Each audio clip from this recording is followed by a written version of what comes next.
Hello, hello, bonjour à toutes, bonjour à tous et bienvenue dans ce podcast Cœur à cœur avec Dieu. Chaque jour, laisse Dieu te parler au travers de sa parole. Dans ce podcast, nous partagerons des exhortations brèves, puissantes et guidées par l'amour pour t'aider à méditer les Écritures profondément, verset après verset, pour t'aider à guérir, à être éclairé, affermi, mais surtout, faire la rencontre de Dieu telle que tu ne l'as jamais connu, afin de vivre une relation intime et vivante avec lui. Alors installe-toi bien, dispose ton cœur, dispose ton environnement, dispose tes pensées. Nous entrons dans sa présence. Hello, bien-aimés. J'ai foi que ce message vous trouve en pleine forme et en bonne santé par la grâce de Dieu. Nous rendons grâce au Seigneur pour ce nouveau jour, pour ces nouvelles grâces, visibles et invisibles.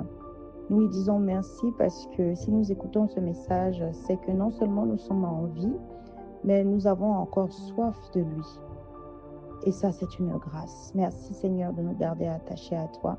Alors que nous allons écouter ta parole, écouter le message, alors que tu vas nous parler, nous te demandons s'il te plaît, ouvre notre cœur, ouvre notre intelligence, dispose-nous et prends le contrôle de nos pensées, prends le contrôle de nos paroles, de ce que nous allons dire, ressentir et aide-nous, Saint-Esprit, à comprendre ce que tu nous dis, à retenir et surtout à mettre en pratique afin que nous puissions vivre une réelle transformation et que Christ soit visible au travers de nos vies.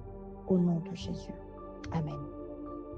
Alors, le titre de mon message, c'est « Le Seigneur fait la différence ».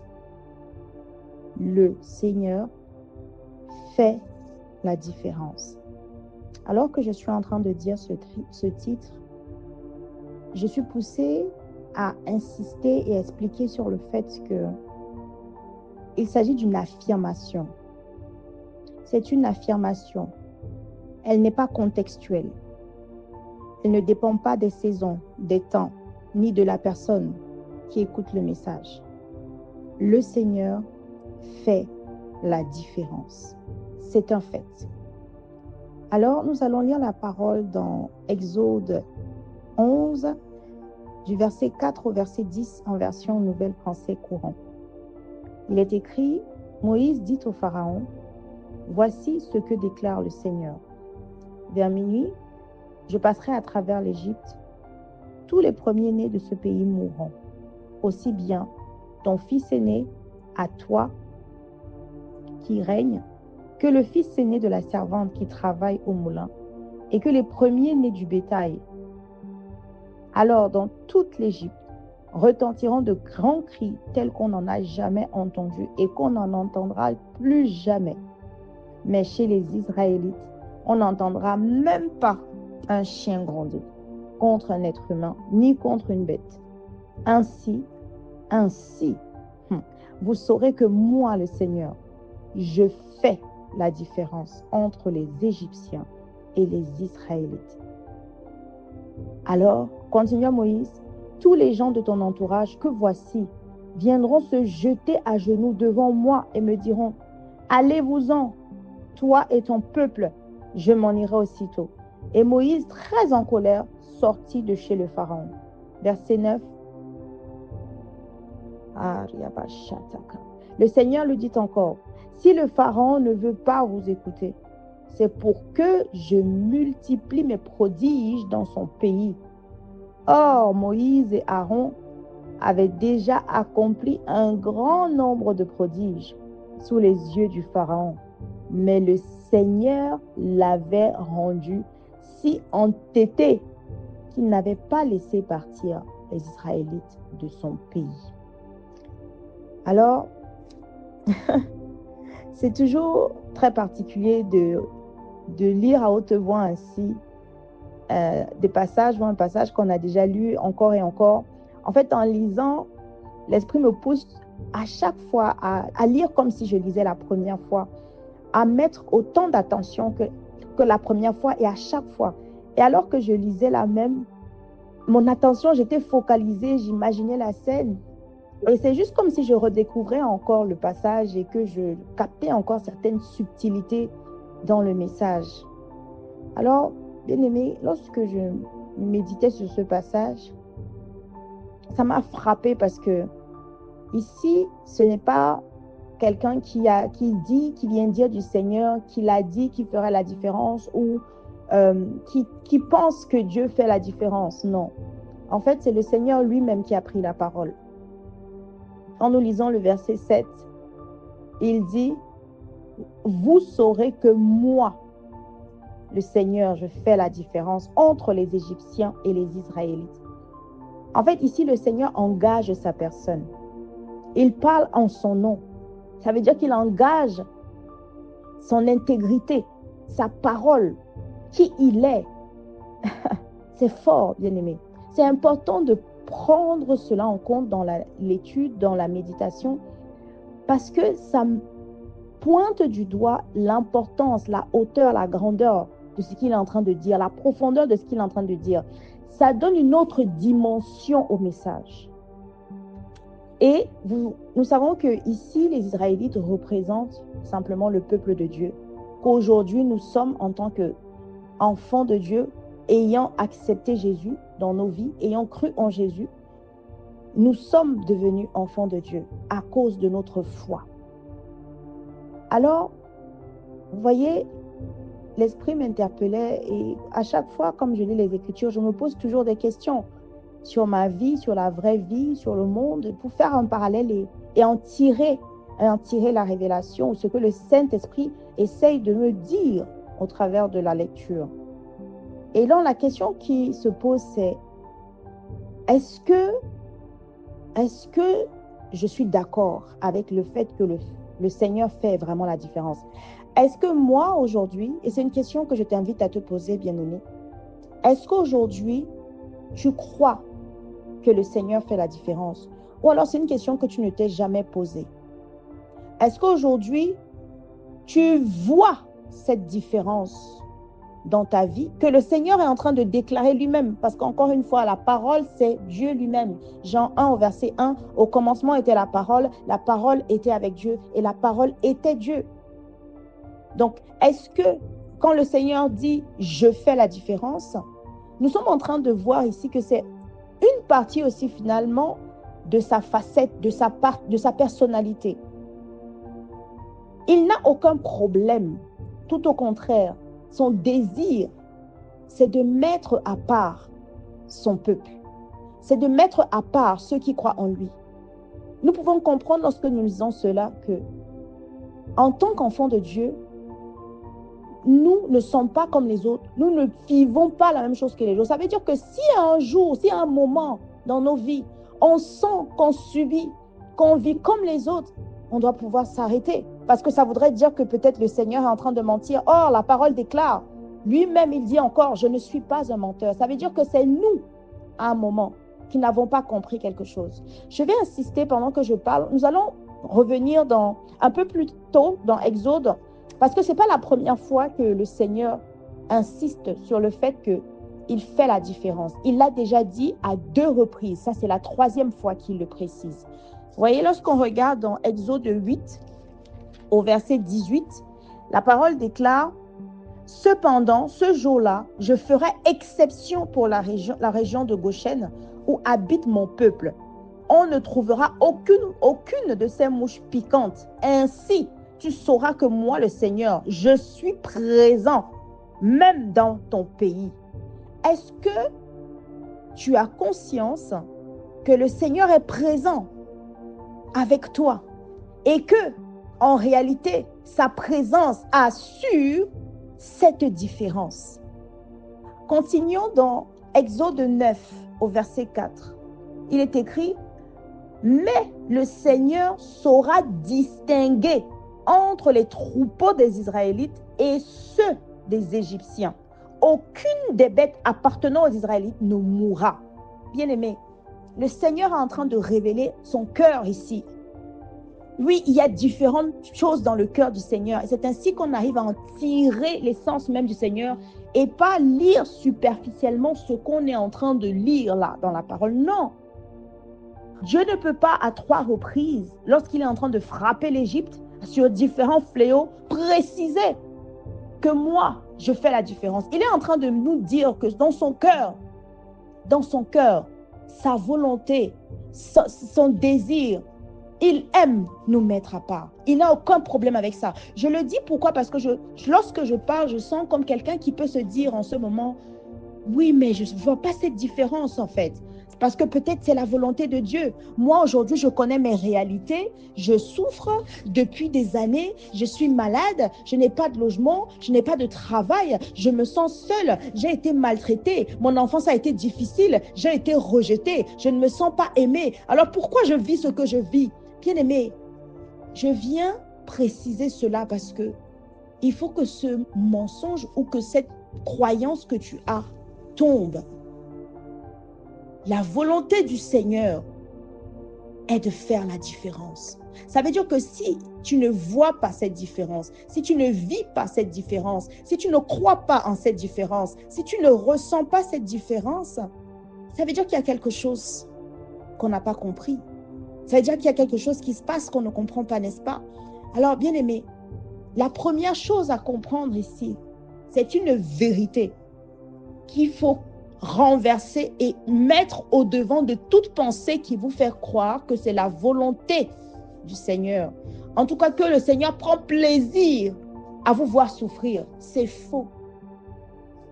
Parce qu'il a à cœur de faire la différence. Comprenons bien lorsqu'on parle de faire la différence. On parle ici de, en tant qu'enfant de Dieu, ayant accepté Jésus comme Seigneur et Sauveur, nous ne vivions pas les mêmes souffrances que les autres. Nous ne vivions pas comme les autres. Qu'il y ait une différence dans nos vies, peu importe le cas, la situation, il faut que dans notre esprit, nous puissions sentir que nous sommes différents. Parce que c'est ça que le Seigneur dit. Il dit qu'il fait la différence. Ça veut dire qu'il y a des situations où toi, tu ne vas pas voir cette différence, mais il fait la différence. Ça se trouve, c'est quelque chose que tu ne vois pas. Ça se trouve, c'est là où toi, tu n'attends pas. Ce qui m'amène justement à 2 points principaux. À une question finalement qui m'a amené à 2 points principaux en fait que je souhaite partager ici. Si aujourd'hui, le Seigneur dit « je fais la différence », la deuxième question que j'aimerais te poser, c'est « ok, si tu ne sens pas cette différence, si tu ne la vois pas, pourquoi ? Est-ce que tu te sens différent, ma bien-aimée? Est-ce que tu te sens différent? Le Seigneur dit fais la différence, mais toi dans ton quotidien, est-ce que tu n'as pas souvent l'impression, ou tu as souvent l'impression de vivre comme les autres, comme d'être les gens, donc comme ceux du monde? En fait, toi, depuis que tu es enfant de Dieu, que tu crois en Dieu, que tu crois en Jésus, toi, pour toi, ta vie est pareille. Donc ça veut dire que tu ne vois pas cette différence. Pourtant, le Seigneur dit qu'il fait une différence. Alors la question c'est pourquoi? Bien-aimé, il y a 2 points qui sont montés en moi lorsque je me suis posé cette question. Le premier point, c'est donc soit tu as des attentes qui ne sont pas celles de Dieu et donc qui ne sont pas sa volonté. Ça veut dire que tu ne peux pas voir cette différence parce que toi, tu n'es pas en train de regarder dans la même direction que le Seigneur. Tu es en train d'avoir des exigences. Toi, tu attends que le Seigneur agisse d'une manière spécifique dans ta vie. Et donc, tu ne peux pas voir ce qu'il est déjà en train de faire par ailleurs, cette fameuse différence, parce que toi, tu ne regardes pas dans la même direction que le Seigneur. Ça veut dire que, concrètement, aujourd'hui, tu vas vivre des inconforts. Tu vas vivre des situations que tu ne veux pas vivre. Ça ne veut pas dire que le Seigneur ne fait pas la différence, bien-aimé. Ça veut simplement dire que tu n'es pas... Tu vois, si c'est inconfortable, c'est-à-dire, et que ça cause le fait que tu ne sentes pas la différence, ça veut dire que tu ne t'attends pas à l'inconfort. Tu t'attends peut-être à vivre aucun inconfort du tout. Et pour toi, c'est ça ta définition de la différence que le Seigneur fait. Alors que non, nous oublions que le Seigneur est souverain. Nous devons avoir l'humilité de lui demander quelle est la différence que tu fais dans ma vie que moi, je ne vois pas. Où est-ce que je fais l'erreur? Parce que, bien aimé, le Seigneur n'est pas un menteur. S'il dit qu'il fait la différence, c'est qu'il fait la différence. Mais si on ne vit pas ces différences, si on ne sent pas ces différences, si on ne voit pas ces différences, si on ne ressent pas ces différences, ça veut dire qu'on n'a pas le même baromètre. On n'a pas la même référence sur ce que signifie la différence ou sur ce qu'est la différence manifestée dans nos vies. Alors, demandons au Seigneur de nous montrer cette différence afin de ne plus banaliser ce qu'il fait dans nos vies. Et puis, ce qui m'amène au deuxième point, c'est que dans soi, tu as des attentes. Tu attends des choses pour être à part, comme toi tu veux et non pas comme Dieu veut. Donc, il faut se réaligner avec la volonté de Dieu et la différence que lui fait. Et surtout, soit alors, deuxième point, tu es focalisé sur ce qui ne va pas, ce qui t'empêche de voir ce que le Seigneur fait déjà, qui est la différence. Ici, on est en train de parler simplement d'action de grâce, de reconnaissance. C'est-à-dire que au-delà d'avoir toi tes attentes, ça fait que toi, ce qui occupe tes pensées, ce qui occupe ton attention, c'est ce qui ne va pas. Lorsqu'on regarde à ce qui ne va pas, on ne peut pas voir la différence qu'il y a dans nos vies. Ça veut dire qu'aujourd'hui, par exemple, si tu te lèves le matin et que tu vois que tu vis dans 7 mètres carrés, ou que tu n'as pas d'enfant, ou que tu n'es pas marié, ou que tu n'as même pas de travail et tu vis avec des aides, par exemple, tu vas passer à côté de quelle différence? Tu as le souffle de vie. Oui, bien-aimé, oui, c'est une différence. Tes parents sont peut-être vivants. Tu as peut-être une personne chère qui est vivante. Tu as quelque chose dans ta vie qui te rend différent de quelqu'un qui n'a pas Dieu. Mais toi, tu ne peux pas le voir. Tu ne peux pas le voir parce que tu es focalisé sur ce que tu veux, parce que tu ne regardes pas encore assez à ce que le Seigneur fait dans ta vie. Tu ne peux pas te sentir différent. Bien-aimé, la différence est dans le détail, les petites choses. Regardez à Goshen. À Goshen, lorsque le Seigneur a frappé, on a lu, c'était dans Exode 8, au verset 18, on parle des mouches piquantes. Quand tu vois, eux, ils n'ont pas eu ces mouches, ils n'ont pas été piqués. Parfois, tu vas entendre certaines personnes ont certaines situations qui leur arrivent, bien-aimé. Tu dois pouvoir regarder ta vie et te dire, ah, moi, j'ai pas ça, je me sens différente. Même si ce que je veux là, j'ai pas ça, ce n'est pas grave. Ce que je vois vivre les autres là, je me sens différente parce que gloire à Dieu, il a fait la différence dans ma vie par rapport à ce sujet-là, bien-aimé. Oui, c'est ainsi que nous devons porter un regard sur les petites choses que nous banalisons, qui font la différence. Regardez, chapitre 9, verset 4. Mais le Seigneur saura distinguer entre les troupeaux des Israélites et ceux des autres. Bien-aimés, il y a quelque chose que tu as, que ce soit en toi, avec toi, une grâce visible ou invisible, que les autres n'ont pas. Bien-aimés, c'est ça, ça fait partie de la différence. Oui, tu as des grâces. Alors, liste-les, regarde à ces grâces et tu commenceras à te sentir différent. Et vu qu'on est en train de parler de ce dernier point, j'aimerais terminer sur un passage de 3 Jean 1 au verset 2. La Bible déclare, bien-aimé, la Bible déclare, je souhaite que tu prospères à tous égards et que tu sois en bonne santé, tout comme prospère l'état de ton âme. Tu vois, lorsqu'on parle de différence, on va forcément se poser des questions sur l'état, la qualité de notre vie, comment on se sent, donc finalement un peu de prospérité, de paix, etc. Et la Bible est en train de nous dire, Dieu lui-même nous dit ici qu'en réalité, la prospérité, l'état de notre âme, comment nous vivons de notre vie dépend de notre âme. C'est-à-dire, nous savons l'âme, c'est le siège des pensées, des émotions, des sentiments. Psuhé, c'est l'âme, c'est là où ce sont tes pensées finalement, c'est ce que tu ressens. Voyez, bien-aimé, lorsqu'on parle de à quoi tu penses, si tu es focalisé sur ce qui ne va pas, bien-aimé, le point ici de se dire, si tu ne te sens pas différent, si tu ne vis pas cette différence, c'est à cause aujourd'hui de l'état de ton âme. Oui, Alors commence dès aujourd'hui, en plus des 2 points cités, à méditer dessus, à travailler dessus, à changer ces points-là. Et ensuite, maintenant, à creuser dans ton âme.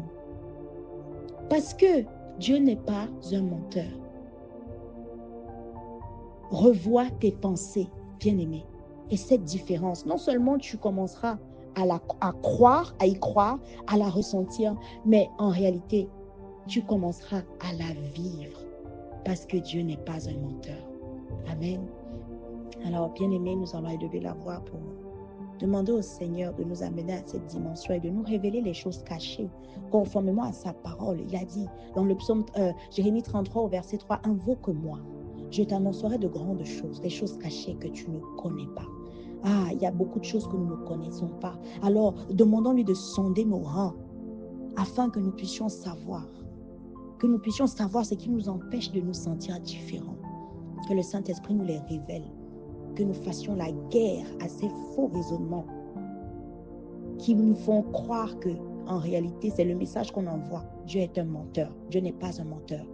Le Seigneur fait la différence pour ses enfants. Seigneur, merci pour ce temps. Merci pour ta parole. Merci pour ta fidélité, Père. Tu n'es pas un homme pour mentir.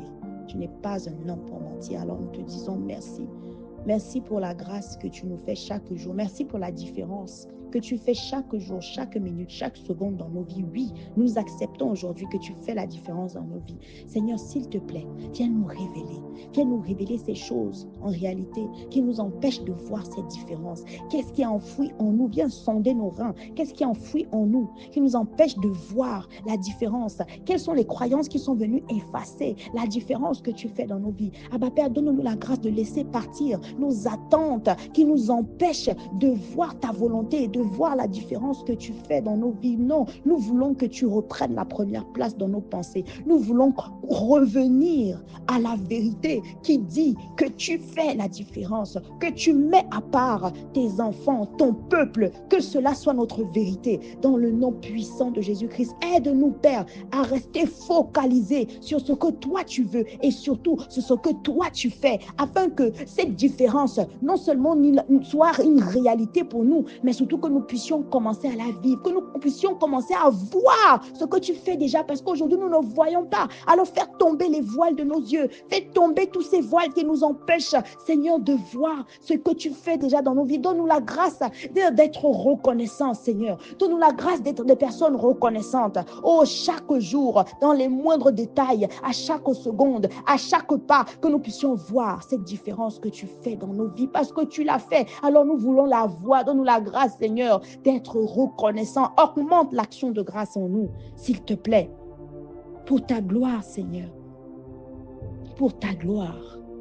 Que cette différence ne s'arrête pas seulement à nous, mais que le monde puisse voir cette différence, afin que le monde sache que tu es Dieu. Au nom de Jésus-Christ. Amen.